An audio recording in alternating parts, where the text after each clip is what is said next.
We can hear you. Wonderful. So I assume that the title slide is showing with the title on it. Yeah. Yes. Yes. Okay. Okay. Perfect. Okay. Well, let's get started. And I'll just sort of adapt as we go. Thank you again, everyone, for your patience and as we resolve the AV difficulties. And certainly many thanks for the invitation and for making the accommodation so I can present here virtually today. So I'll be presenting polygenic risk scores for cardiovascular disease and their potential clinical utility. Next slide, please. So as many of you will know, the human genome is a set of 22 autosomes and 2 sex chromosomes, which look relatively banal under a microscope. Next slide. But these vehicles for germline DNA can, of course, have immense ramifications for individual phenotypes, affecting quantitative traits like our body mass index and circulating LD concentrations, or future risks of diseases such as coronary artery disease or ischemic stroke.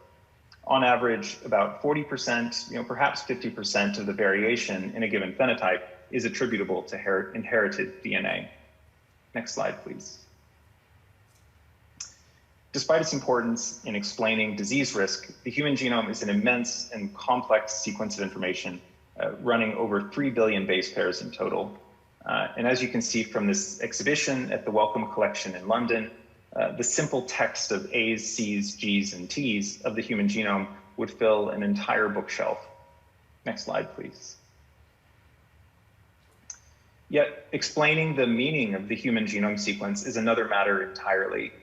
Genome-wide association studies, the mapping of genotypes across the genome to phenotypes, have to some extent helped in this regard, with many cardiovascular diseases, particularly through the collaborative efforts of Cardiogram C4D for coronary artery disease, leading the way. Next slide, please. So polygenic scores have been built on the many genome-wide association studies performed over the last 15 years or so. In investigating the genetic architectures of common diseases and traits, it has become clear that many have an architecture comprising moderate to weak genetic associations sprinkled around the genome. That is, they are polygenic. And while there is a lot of biology hidden in these genetic associations, they may also be used to quantify an individual's genetic predisposition for a given disease. We can aggregate the contributions of genetic variants across the genome into one number, a polygenic score, or PGS for shorthand, which can have numerous applications, particularly clinically. Next slide, please. So in this talk, I'll tell you a bit about our research into the potential use cases of polygenic scores for clinical applications and for understanding the biology of cardiovascular diseases. It's useful to start with an overarching model. So how might we think about polygenic risk and the biology of the expressed genome? Each person is born with a set of hardwired genetic risks. Their effects are lifelong and will accumulatively perturb downstream molecular networks, such as protein-protein interactions. The effects are subtle early in life, potentially subtle, but may result in aberrant levels of protein X. Next slide. And over time, the aberrant levels of protein X may propagate through the connections in the network, eventually affecting subnetworks which directly cause disease events, such as a myocardial infarction later in life. Our overarching goal is to identify, characterize, and understand polygenic disease risk, then eventually disrupt their downstream pathogenic effects on molecular networks. Next slide, please. So what are the potential clinical benefits of polygenic scores? First, there's disease risk prediction, particularly in combination with non-genetic risk factors. There are many use cases here, but in my humble opinion, the exemplar is cardiovascular disease, where there's a long history of clinical risk prediction and a depth of evidence for polygenic risk scores. Second, PGSs can also improve and refine diagnoses, for example, differentiating type 1 versus type 2 diabetes, or more cost-effectively using MRIs for diagnosis of ankylosing spondylitis. Third, slowing down disease progression and recurrence, such as through more effective targeting of costly therapeutics. Fourth, improved population screening, for example, using a PGS to reduce unnecessary evaluations of bone mineral density and osteoporosis screening. And finally, prompting risk-reducing behaviors. While the literature is still sparse here, there is evidence of positive behavioral effects for risk of cardiovascular disease and obesity, some of which I'll cover later. Next slide, please. So how do we design a polygenic score study? Typically, we start with a set of genome-wide association study summary statistics for a target phenotype, such as incident myocardial infarction or incident stroke, and use a genetic reference panel or training set to optimize which variants are included in the polygenic score and what their weight should be. And this may or may not account for demographic differences or other non-genetic variables. So then we need a validation data set, which is independent of any use in the development, including the genome-wide association study summary statistics. In the validation data set, we quantify the performance of the polygenic score alongside other factors using a variety of metrics, which may include things like assessing the distributions, model discrimination, predictive ability, and calibration. From here, various other downstream analyses might be performed that fit a particular polygenic score use case. Next slide, please. Our lab has been working on polygenic scores over the last 12 or so years. Here I'll present some of our research in cardiovascular disease prediction, led by Gad Abraham, a then postdoctoral fellow in the lab. So seven plus years ago, it was still very common for people to use only the top genome-wide association study significant variants in their polygenic score. This was the case in CAD, and particularly with large consortia like Cardiogram plus C4D, we thought that there was more power to be gained by including far more variants in the score. And at the time, the largest CAD genome-wide association study was on the Metabo chip, which does have a genome-wide backbone, but largely targets regions of the genome which have been implicated in cardio or metabolic diseases. But to suffice to say, we couldn't properly do genome-wide polygenic scores until later on. Nevertheless, we used pruning and thresholding to design a CAD polygenic score of 49,000 SNPs, which was pretty good. It outperformed previous scores in various data sets, added significantly to conventional risk factors, outperformed family history, predicted incident CAD in familial hypercholesterolemia cases, and gave us well-defined lifetime trajectory curves for men and women, with the top polygenic score quintile explaining hitting 10% cumulative risk about 18 years or so earlier than the bottom quintile. We also showed a significant and substantial improvement in net reclassification on top of clinical risk scores. Next slide, please. So we were happy with the 49K coronary artery disease polygenic score, especially given its performance in the FINRISK cohort based out of Helsinki. It was taken forward by Samali Rapati and Elizabeth Whitten into the 7,000 participant gene risk study to assess how it might affect healthy behaviors as part of a new online risk tool called Cardiocompassy. The initial paper has just came out, and the results suggest positive uptake of the polygenic score information and potentially improved behaviors over a 1.5 year or so follow-up period so far. On pourrait avoir la diapositive suivante, s'il vous plaît, à la régie. So these positive behaviors include things like weight loss, requesting healthy coaching, and increased engagement with their physician. Next slide, please. So we didn't stop at the 49K coronary artery disease polygenic score, though. Using a bespoke metascoring approach, that is a score of scores, we published polygenic scores for coronary artery disease and ischemic stroke, which have outperformed previous scores and in nearly every case, individual conventional risk factors in the prediction of future events. Of course, the best risk prediction models integrated polygenic scores and conventional risk factors. Our most recent work from Sun et al. Used public health modeling to assess the utility of these polygenic scores to enhance conventional risk models and guide statin treatment for cardiovascular disease. Importantly, we used UK primary care data from the CPRD database to recalibrate the CVD risk models so that age and sex stratified baseline risks reflected a primary care population, thus controlling for the healthy participant biases in the UK Biobank. So in this framework, adding the CAD and stroke polygenic scores to conventional risk factors resulted in the expected modest increases in C statistics, for example, 1 to 2%.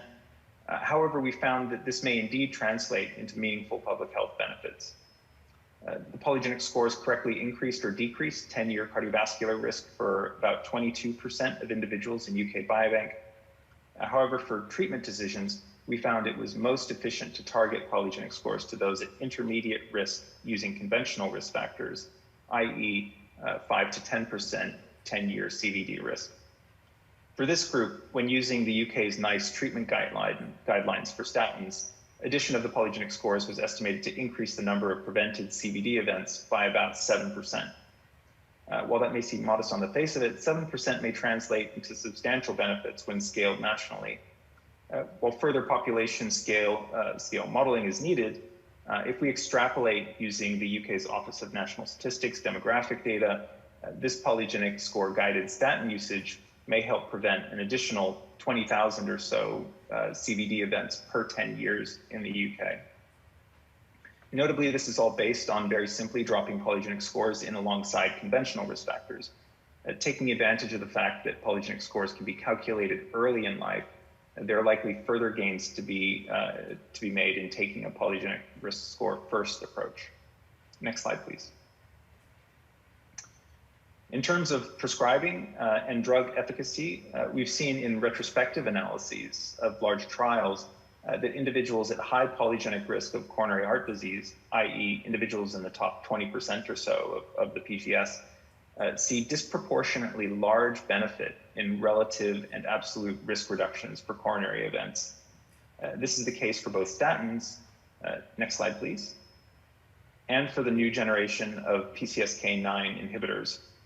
This is particularly exciting as it means that polygenic scores for cardiovascular disease may both enhance risk prediction and prioritization, as well as boost the efficacy of both common and new medicines.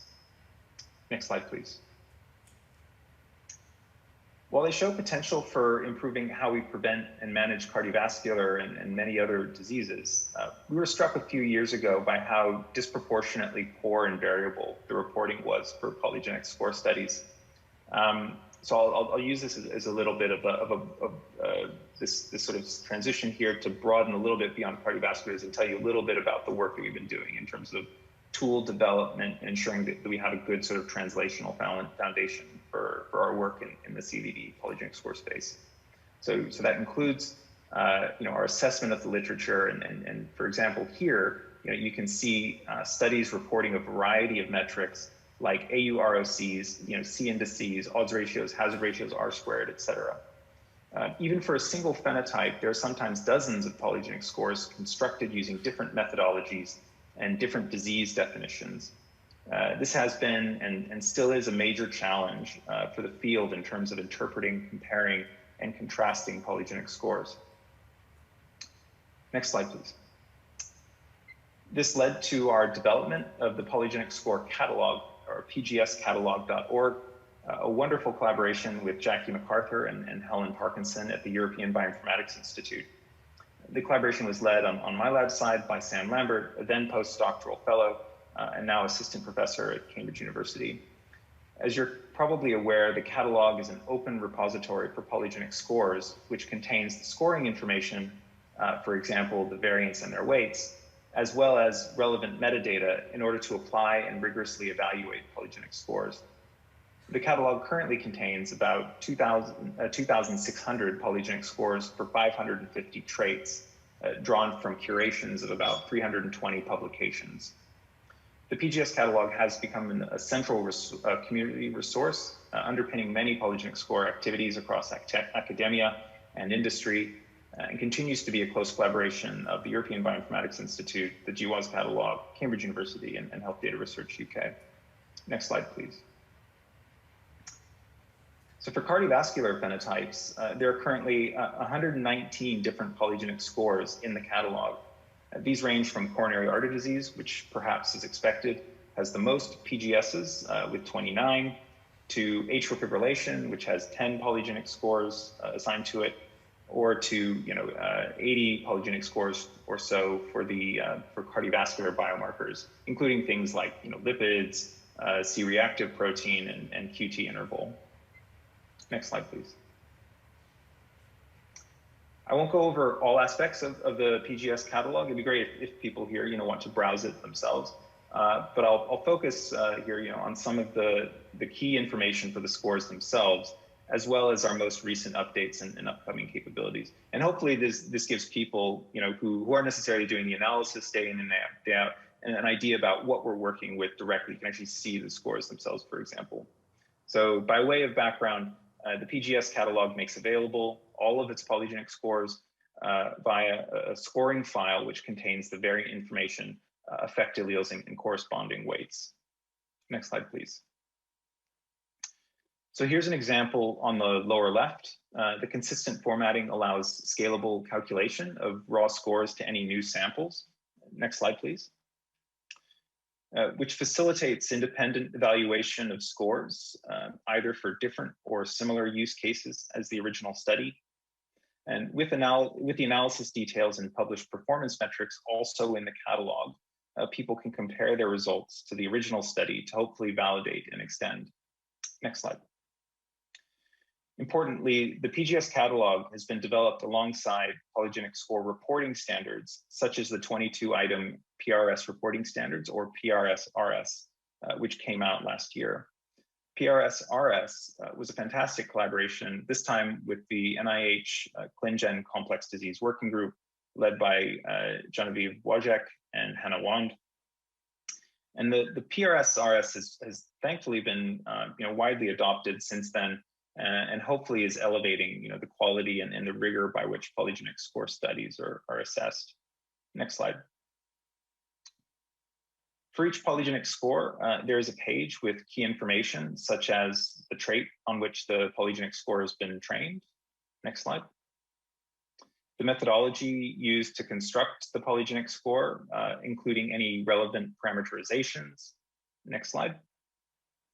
A visualization of the distribution of ancestries for relevant genome-wide association study summary statistics for the data set on which the polygenic score is developed, and the data set on which it was evaluated. Next slide, please. There are links to the relevant genome-wide association study summary statistics if they're in the GWAS catalog, as well as information on the cohorts used for score development. Next slide. And there are published performance metrics and descriptions of the evaluation data sets for any studies using that particular polygenic score. Next slide. Finally, a quick note on accessing the polygenic score catalog. You can do that either through conventional browsing, as some of you may be doing now, bulk download of all the scores and metadata. You can use a REST API, or you can sift through the scoring files on the FTP server. Next slide. For the scoring files for the polygenic scores, we're very conscious that it can be difficult to apply them when they've been sort of developed by different groups and in different ways. For example, the variant level information can be a bit difficult to deal with for various reasons. Thus, we've developed a variant harmonization pipeline so that people can be confident that there will be a usable genome build 37 or 38 version of every polygenic score in the catalog. Next slide, please. This has led over the last year or so to the development of the PGS catalog calculator, a highly flexible and portable software tool built using Nextflow, which allows anyone to robustly calculate raw and ancestry normalized polygenic scores for any and all scores in the catalog. It's important to clarify that we, the PGS catalog, don't provide a compute service like the Michigan Computation Server, for example, to calculate polygenic scores. We found that data restrictions such as GDPR are major limiting factors. So we've instead designed a tool that can be brought to the individual level data, wherever that may be, and with hopefully minimal fuss. Next slide, please. So shifting now to another added capability of the PGS catalog, we're all by now familiar with the race, ethnicity, ancestry biases of cohorts, genome-wide association studies, and polygenic scores. Hopefully, this isn't sort of a surprise to anyone, but it is an ongoing issue for much of epidemiology and certainly human genetics. So next slide, please.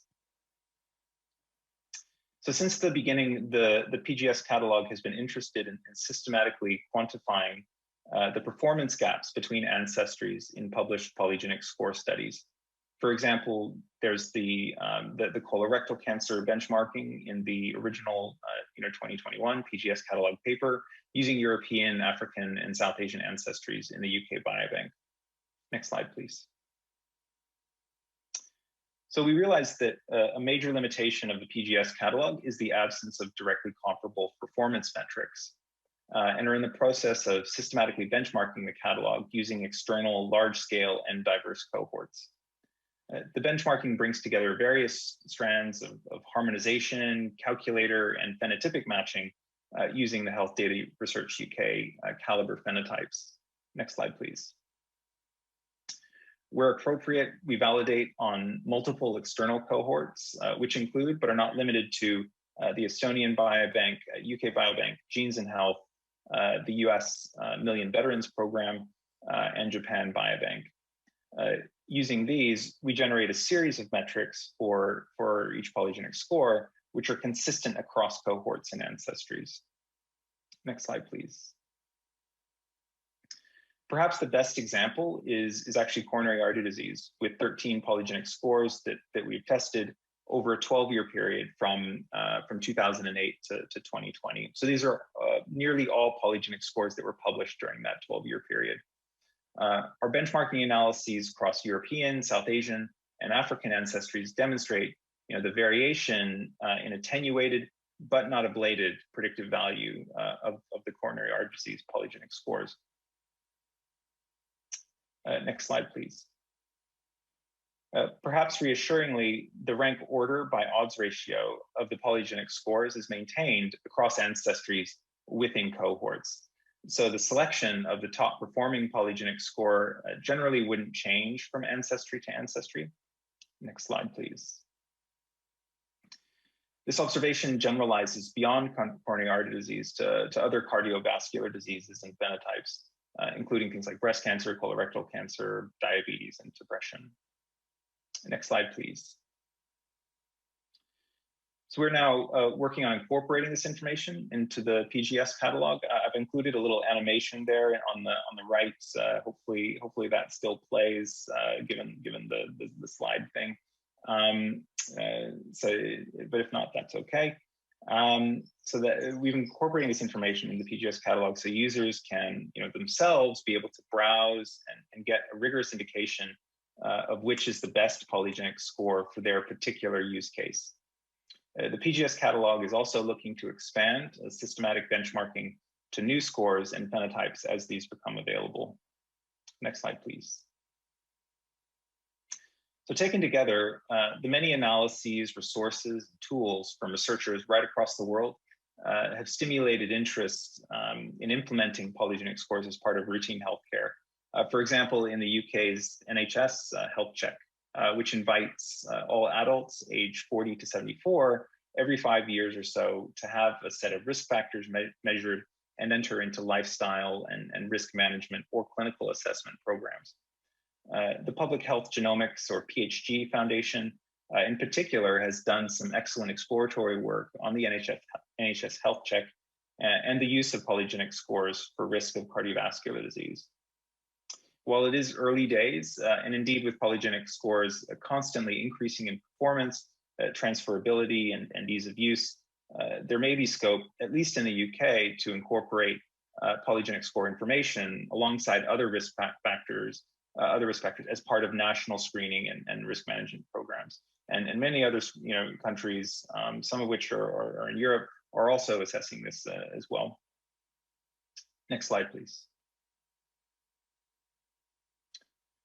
So these activities have stimulated engagement globally to answer the question of how do we enable responsible and equitable use of polygenic scores in the clinic. Next slide, please. To answer this, global bodies such as the International Common Disease Alliance's PRS Task Force, which I co-chair most recently with Kristen Willer at Michigan, and just now with our newly appointed co-chair Saskia Sanderson, they're ideally placed as they draw on diverse expertises across health systems, countries, and disciplines. So the task force itself has expertise ranging from genetics to behavioral science to ethics to law. Next slide, please.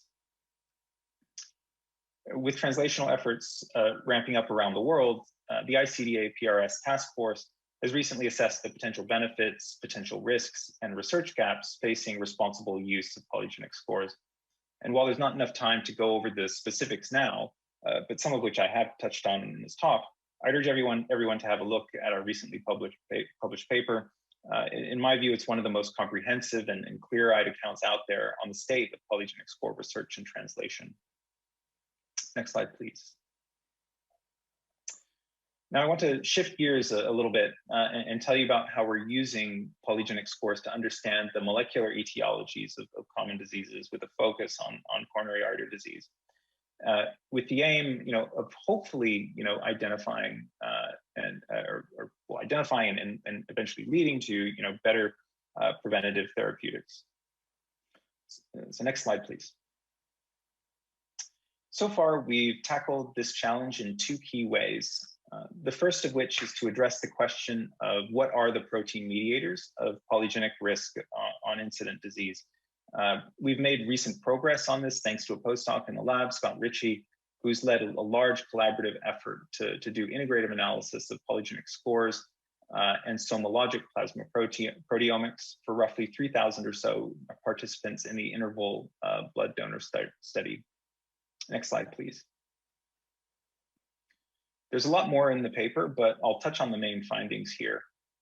Interval had about 8 years of hospital electronic health record follow-up, so we could directly test the association between polygenic risk, plasma proteins, and incident myocardial infarction or metabolic diseases such as type 2 diabetes.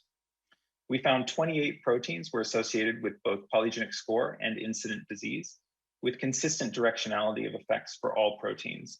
Notably, only 20% roughly of the proteins had cisgenetic instruments necessary to perform Mendelian randomization, a potentially alternate approach.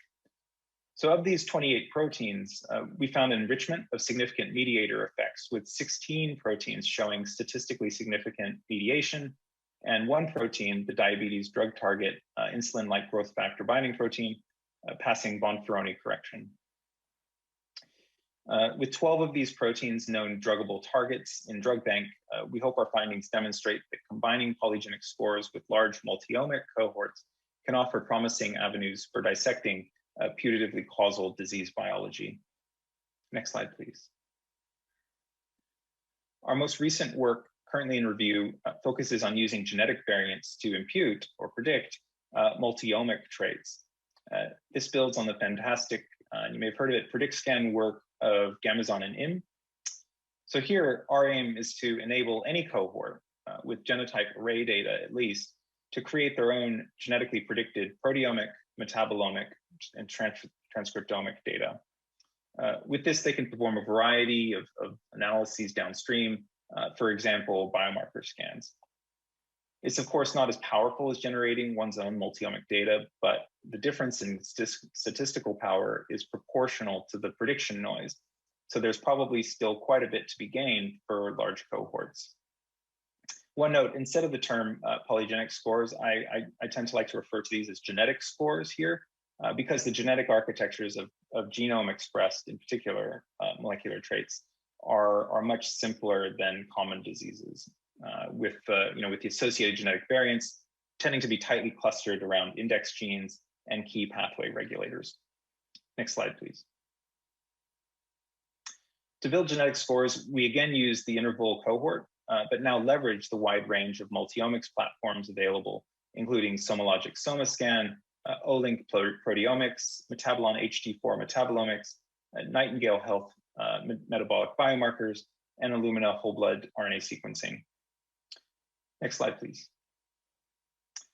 This work was led by Yushu, a postdoc in the lab, who used Bayesian ridge regression in 5-fold cross-validation in interval to construct the genetic scores for each molecular trait.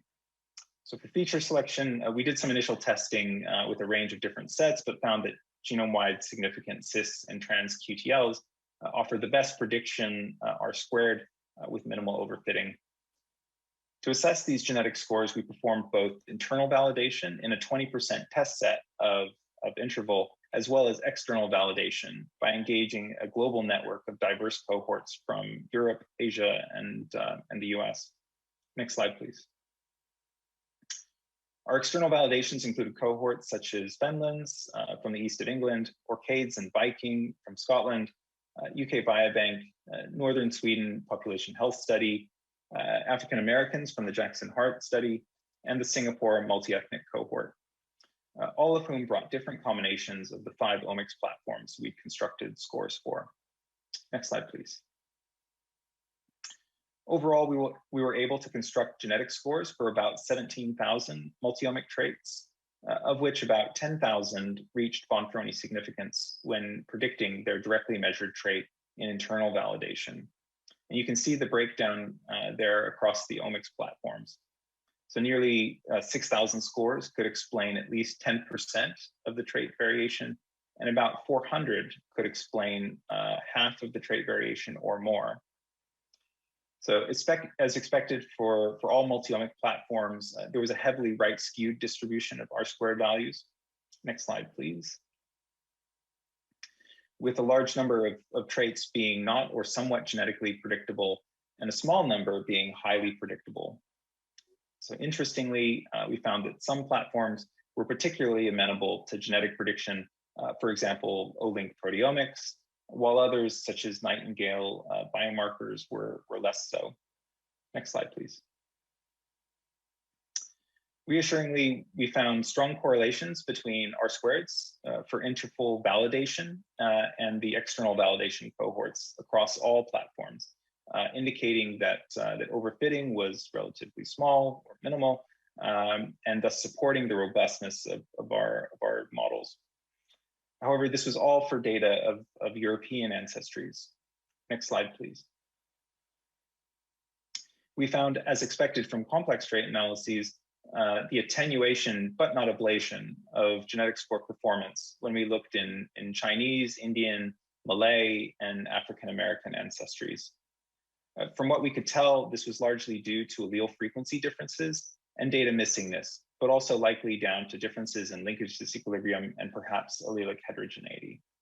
What was encouraging for us was that it allowed the identification, of genetic scores, at least for Nightingale and SomaLogic, that could robustly transfer across populations or across ancestries.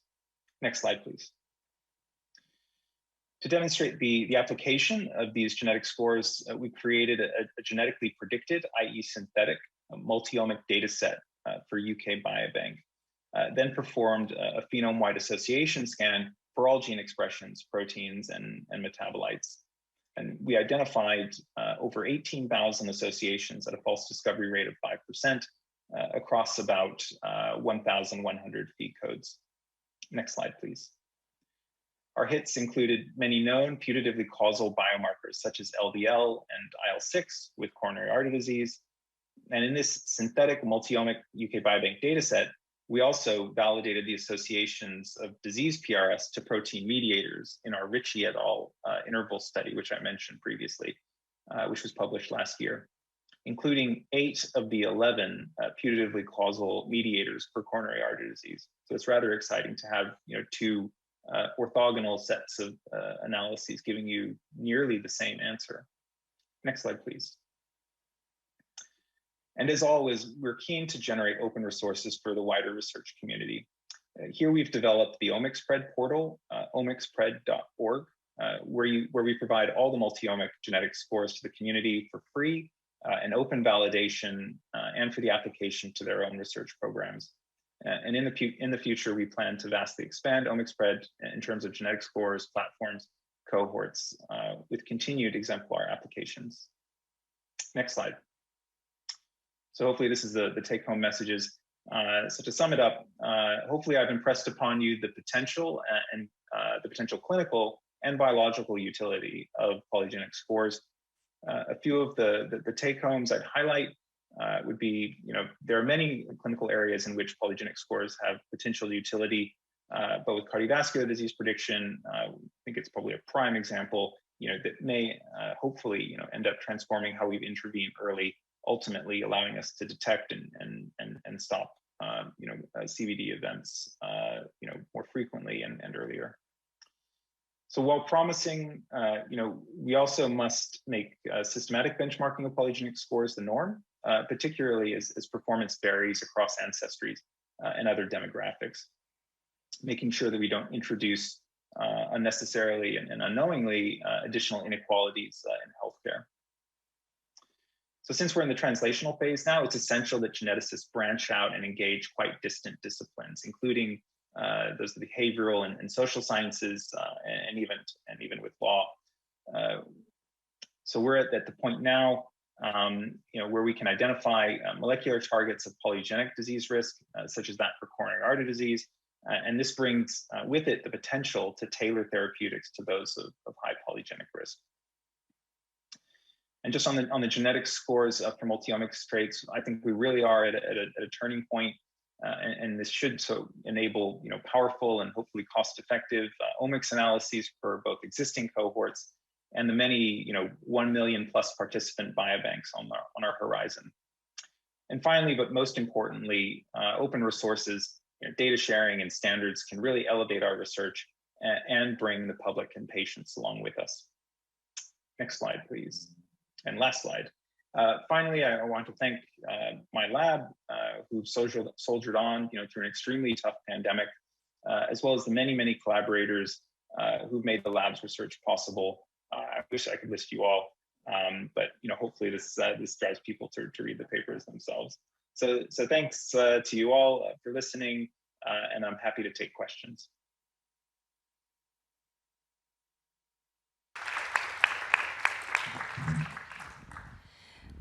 Thank you very much for this very, very nice presentation. Is there some question in the room? Everybody is tired?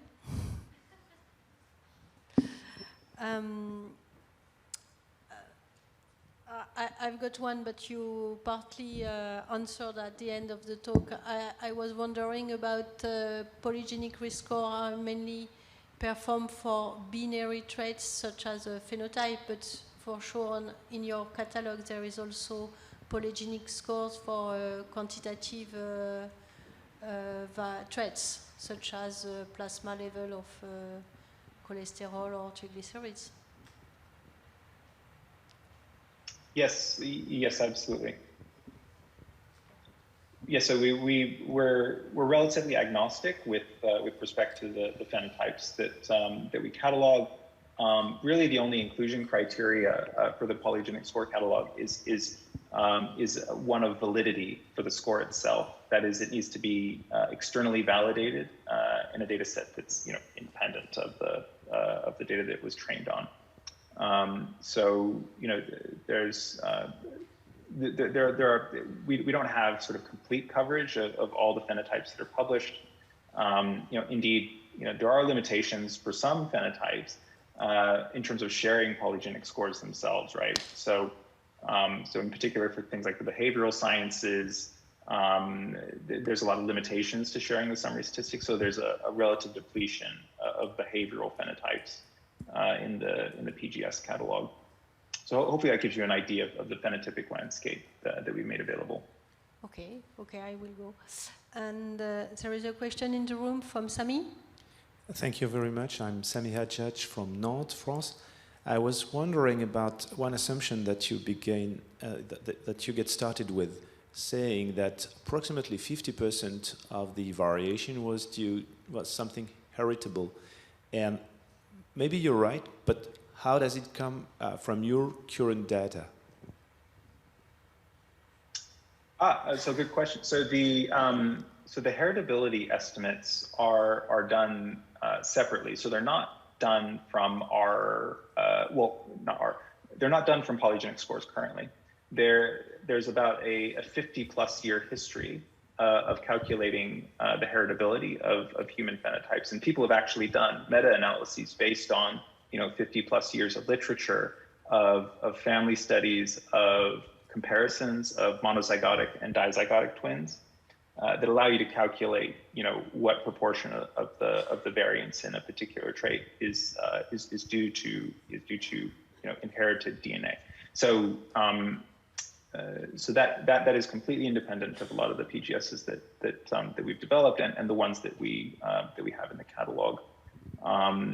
The heritability is really there as like an upper bound.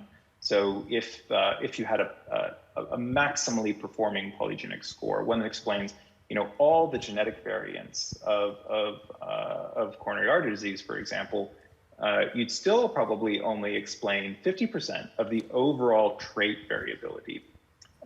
So yeah, in that respect, really it's an upper bound as estimated from largely twin studies. But hopefully that clarifies. Just to go on with the idea, do you think that you would get some much better results if you have some very high heritability with the PGS that you applied, or do you think that is something different and that you cannot expect really directly? So generally that's the case. If there's a trait with very high heritability, so a lot of autoimmune disease risks have very high heritability. So type 1 diabetes or celiac disease have heritabilities like north of 80%. And so the performances of the corresponding polygenic scores are pretty good. You get like AUCs of the polygenic score itself, independent of anything else, of 0.9 or even 0.91, 0.92, and that's really quite unusual for a lot of treatments. So you have to have a really high heritability to achieve that, and that's generally what we see. But that doesn't necessarily tell you about the potential clinical utility for the polygenic score. That's just straight classification performance. Even a relatively weak polygenic score, but for a trait where there's really nothing else that can help you, stratify or tell you how you might treat this patient, can have clinical utility. But then again, that's not my area. That's my general observations as a sort of geneticist, I guess you could say. Yeah. Thank you very much, Michael. I think there is no more question, and we have to go on to keep our session on time. And we thank you very much for your contribution to this meeting, and hope another time you will be able to come really in Biarritz, because it's a very nice city and the weather is quite good today. Thank you very much. Yep. Thank you very much. And thank you for being so accommodating. Bye-bye.